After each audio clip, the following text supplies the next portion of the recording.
This is Democracy Now!, democracynow.org, the War and Peace Report. As we turn to the other two winners of the Nobel Peace Prize, Amira Woods is with us, co-director of Foreign Policy in Focus at the Institute for Policy Studies. Can you talk about the significance of this award for Liberia? Well, this is an exciting moment, and we congratulate all of the laureates. Clearly, what this award does is to spotlight the work of women peace activists in Liberia. Leymah, who's an extraordinary woman, sees herself as a community organizer and began organizing a movement, first of women in churches, then reaching out to women in mosques, but really women pushing forward the path to peace in Liberia.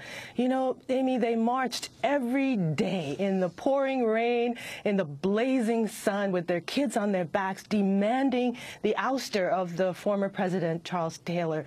And their work went largely unrecognized, really, except for a few of us who held them up. And we applaud the filmmaker Abby Disney for her film, Pray the Devil Back to Hell, that spotlighted their story. But really, it's a story that had been marginalized for far too long. And so we are thrilled today to have the recognition so well-deserved for the Women Peace Network in Liberia. You know, the other laureate, Ellen Johnson Sirleaf, we hold her up as well. She is Africa's first democratically elected woman president. She has long been an icon and a role model for many on the continent and around the world. I have to say it's interesting, this prize going to her. It is just a few days before the elections, and she is, as the incumbent, running for president. And the elections are next week, October 11th in Liberia. Clearly, women were fundamental in terms of getting her into office, and many believe keeping her in office on this path to peace for the last 6 years.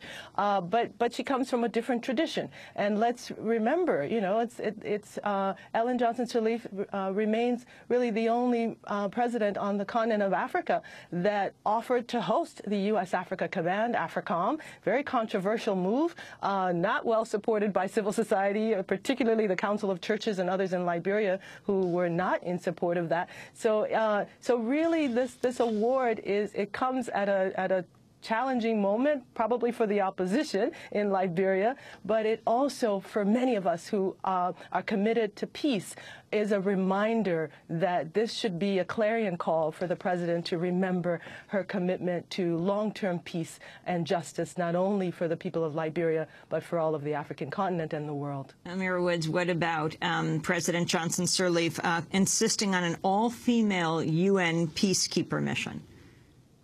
Well, there have been some extraordinary advances. The peacekeeping mission has been an incredible asset to have a segment of the UN focused on the needs of women, focused on the challenges of women in a post-conflict situation, I think was an extraordinary measure. It also went, to many respects, as a clarion call for those who were criticizing, you know, some of the UN peacekeepers for violence against particularly young women and other sexual violence in the country, as has happened in other operations. So it came at a critical moment, and it led the way, showed that there can be a contingent of peacekeepers that pays attention to the special needs of women during conflict and in post-conflict situations.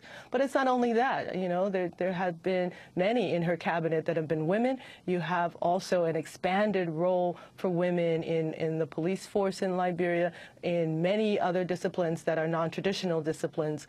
So clearly, you know, Liberia has a ways to go in terms of the numbers of politically elected officials in the legislature, but these are huge steps in the right direction. I want to thank you for being with us. Amira Woods, co-director of Foreign Policy and Focus, Institute for Policy Studies, as we talk about the Liberian Nobel Peace Prize winners, both women, President Ellen Johnson Sirleaf of Liberia and the Liberian activist Leymah Gbowee. This very much coming on the heels of the death of the first African woman Nobel Peace Prize winner, Wangari Maathai from Kenya. This is Democracy Now!, democracynow.org, the War and Peace